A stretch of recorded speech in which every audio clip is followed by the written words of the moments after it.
Hello, K through 4 humanities teachers. It is April. Can you believe it? We have a couple of weeks left of school, and so it is time for us to get ready to take our end of the year map reading test. What? The end of the year. It's already time. I cannot believe it. Woo! And so we have created this guide for you to use as we prepare for our map test. And so I wanted to share this video with you so that you don't have to stay late on Thursday after our STAR test. Our third and fourth graders take our STAR test on Thursday. And so we wanted to go ahead and give you some tools to use immediately in your classroom and for parents at home to help with our Rocketeers. And so let's get to it. Map Ready 2024. So I'll give you the what, the why, and the how. And so our Rocketeers are going to engage in the map, almost at STAR, right? Map testing is the end of the year map testing on Thursday, April the 18th. This means that they'll have the opportunity to show what they know. Show everything that you have been working on this year. And so it is a show it season. So the why, and so what does this mean for us as lead learners? So we have about 5 to 20 days of instruction to provide our Rocketeers with additional at-bats on the highest leverage standards TEKs that are assessed on the MAP reading test. We have the rest of the year to continue to improve phonics and fluency and reading comprehension skills of our Rocketeers and to prepare them for the next grade. Cannot believe we're here. So we have created this guide, which includes instructional tools and academic strategies to support Show It season. So with this, we wanted to go ahead and give you this early. We have created a MAP parent packet that you can share with parents. So you can share this link directly. I know many of you have multiple modes of sharing information for your parents, so you can copy this link and share this MAP parent packet with your parents. So here's some strategies that we can use, okay? Many of you are using these strategies already, and so we wanted to remind you of the top 10 MAP strategies. So 10 plus is teachers are monitoring test pacing at the bottom of the screen. Okay, you're monitoring while they're taking the test to tell them to do your best or slow down. Students should know their goals, right? Tight communication with parents about expectations. Students know how to show their work on the computer-based test using their scratch paper. Yes, they can annotate using scratch paper. If your student has accommodations and modifications, they are in place. Else students cannot receive oral admin on MAP, the testing.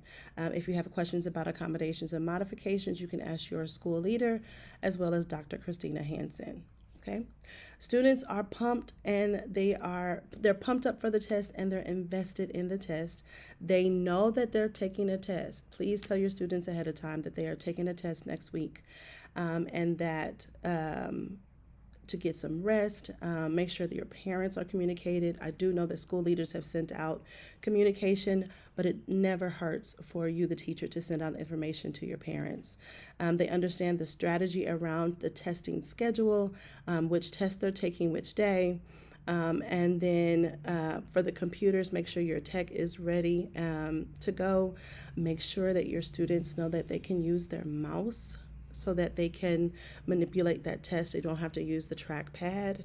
Expose our highest students to what comes next on the learning continuum, so what's next, and then that more than half of our academic goals depend on this MAP test, okay? So these are some strategies from NWEA, and there is a note that you can click on right here. So I won't go through every part of this because, I mean, you can read the text, but I do want to go over some new things that we, Dana and I, found is the Nearpod lesson. So Nearpod is an online platform that teachers and presenters use to make their presentations and lessons more engaging and interactive online. And so Nearpod has a free 30-day trial for teachers. So yes, you can go to nearpod.com, get you a free trial. We do not have a district-wide Nearpod account just yet. And so we wanted to let you know that you can go to Nearpod. There are lessons that you can give your students. They are teachable, fun, achievable learning opportunities for your students to interact and learn the standard and practice with that standard online. So yes, they can use this online in your classroom through Google Classroom. You can set that up with a Nearpod code. There later on in this presentation, I will show you clickable links of some lessons that we found that you can use immediately. Okay, please you can encourage your parents to use Lexia, and you can use Lexia at in the classroom. They can use it at home. It's another OLP that they can use. They have access through Clever. Yes, they have access through Clever. They type in Lexia and they can directly use that. Lexia is one of the only OLPs that prepares our students not only for STAR, but for MAP. And so they can get in about 30 to 45 minutes daily. So with Boost, you can couple it with Lexia as well. Also, make sure that you are getting in another 30-minute small group opportunity. And so I know that you have your 30 to 45-minute intervention time, but if you can carve out some time to meet with your ones and twos daily so that you can help them push them through that LLR program so that they are reading on grade level, okay? Also with your level threes, which are students who have Lexals above 510, they need some independent reading practice. And so there are chapter, book, and novel study packets inside of the LLR program. Later on, I will show you some options during the guided reading portion of their LLR program small groups, okay? There is a practice website just to make sure that you understand that you can students can do this again at home or at school. They can practice with this website. They can practice the strategies of answering the questions, and you can do these and go over them as they do now with your students, okay? Also with Measuring Up, okay, so Measuring Up is what we use, our online platform that we use to assess TEKS, okay, and it gives the students another opportunity to practice with answering questions on those standards, as well as practicing with the question types, the different question types that are asked that are used on STAR, but then also on MAP. It helps to practice. And so you can go to MyQuest. I have opened it up for K2 as well. 3-4, you already know about MyQuest, but for K2 teachers, MyQuest is associated with Measuring Up.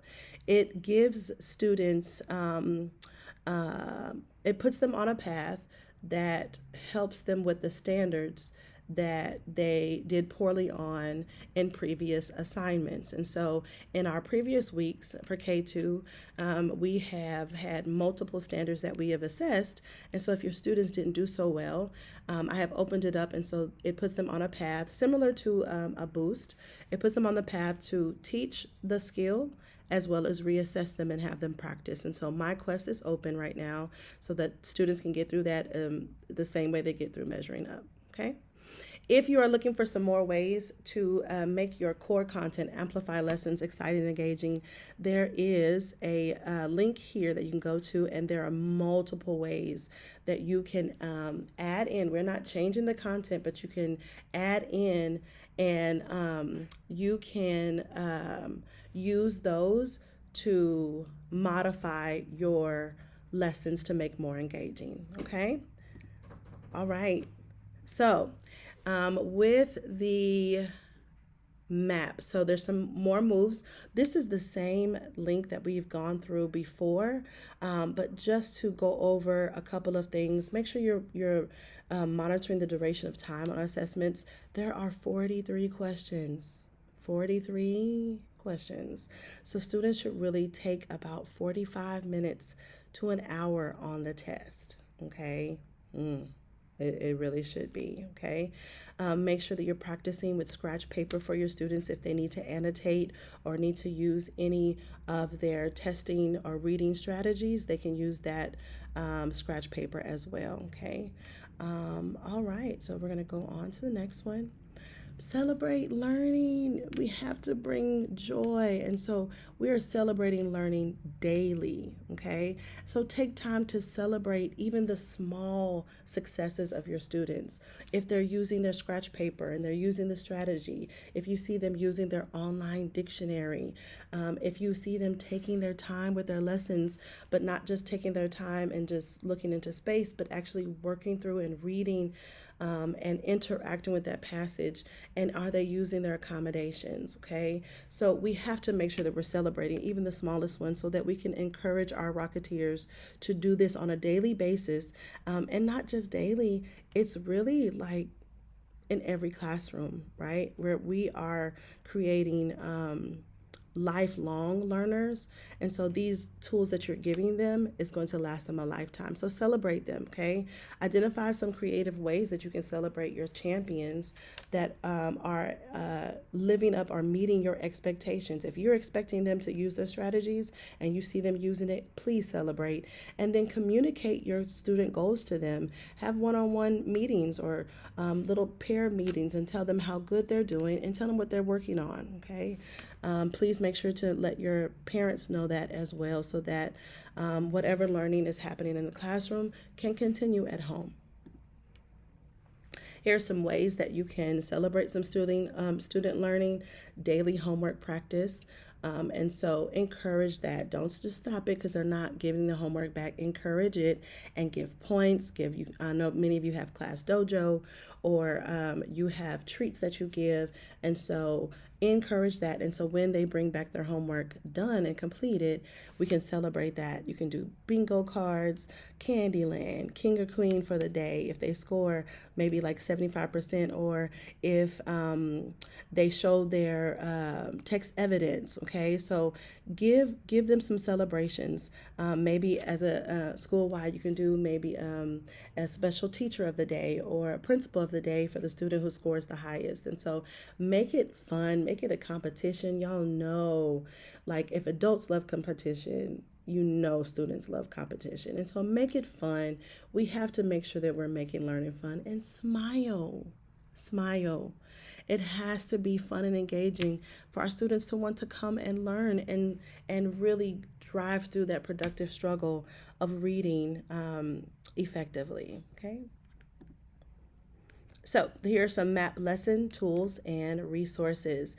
So earlier I talked about the Nearpod lessons. And so here are direct links to these Nearpod lessons. Please, please go through these lessons. You're gonna want to use them like immediately in your lesson as you're prepping for a map next week.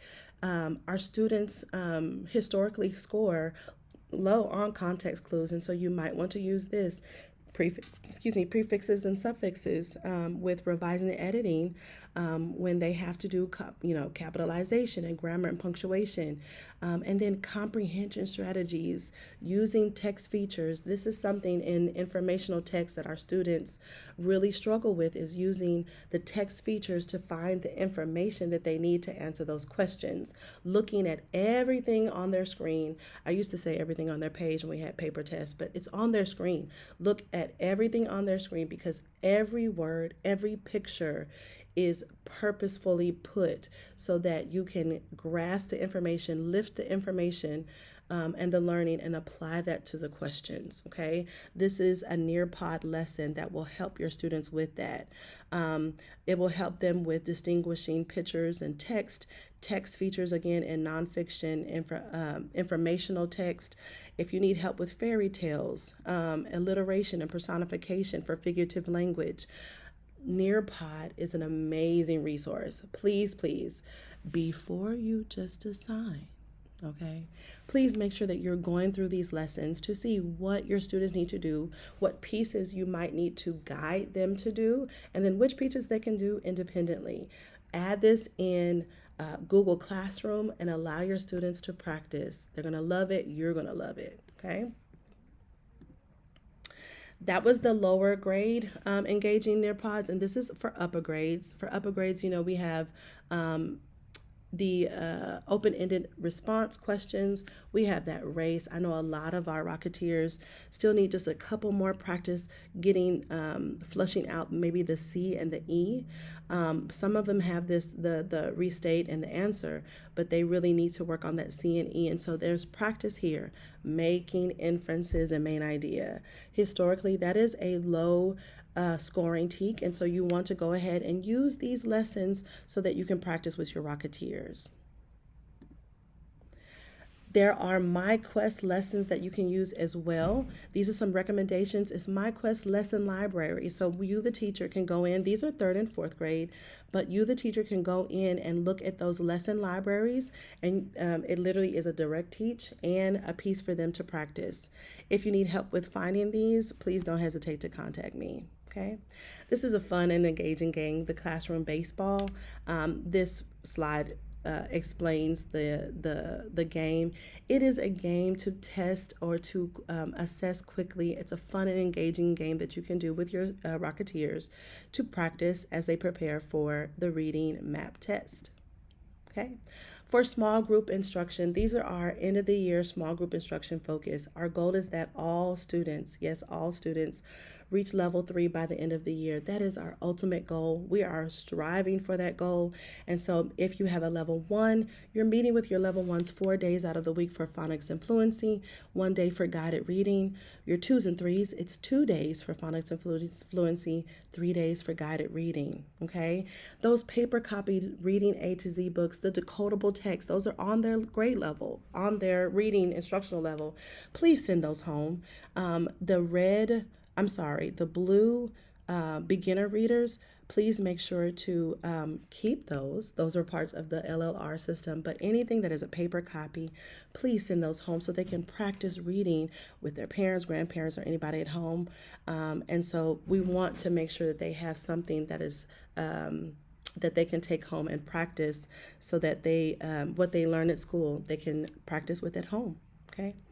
I have linked some guided reading lesson options for every Lexile range. These range from beginner 300L all the way down to 430L. This is for 410L and 700L. And so if your students, depending on their Lexile level, you should be doing guided reading with all students. Again, guided reading should happen with all students, okay? For guided reading, if they're beginner reader, you're using the blue books that come with LLR. And then if not, all the way up, you're using Reading A to Z books that's linked in our presentation today.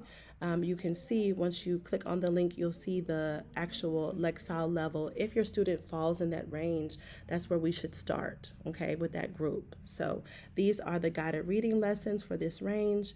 I also have linked the ones for 600 to 810. When you get to Lexile 810 and above, these are guided reading lessons that use chapter books that will require purchasing. So if you need those chapter books, please contact me so that we can get those for you and we can set up a schedule for them to go through, because those chapter books, it's multiple days of lessons that are already created, and it's novel studies that our students love, love, love. Third and fourth grade are doing one right now. And so if your student is at this level, they are ready for those chapter books. Scratch paper samples. So we wanted to add some pictures of scratch paper, and so our students are able to use the scratch paper for their annotations. And so here are some examples of some of the strategies. These strategies, they are stopping and jotting and gisting for paragraphs. They are stopping and jotting for the questions that they're asked. We have another option for a data folder that you can start. And it's again, it's never too late to start these great teacher habits so that you can take them into next year, because our students will be moving up and you'll be getting some new Rocketeer booties. And so these are just healthy teacher habits to monitor your students' data. Okay. So I believe that is all that we have planned for today for our MAP strategy. We are super, super excited that we are taking our test on Thursday. Our K2 is taking the test Thursday, and a little later, 3-4 will. We have worked hard this year. We have, and it's showing. Our students are growing. The growth is there. They are growing, and so we are praying that they're growing out of the low buckets into those that mastery category. That is why we are striving for success. And I can't wait to see, y'all. I cannot wait to see the difference that our Rocketeers data from the beginning of the year to the end of the year, the difference that we have made this year in a short 9 months, all of the things that our amazing region has done and nationals has done to put into teaching and learning, and then all of the work that we've done to prepare our Rocketeers. So I'm super excited about this, and I think you will too. So thank you so much. And if you need anything, please make sure to contact Dana and I. We love you, as she says, we love you so much, and there's nothing you can do about it. Thank you. Have a great evening. Bye.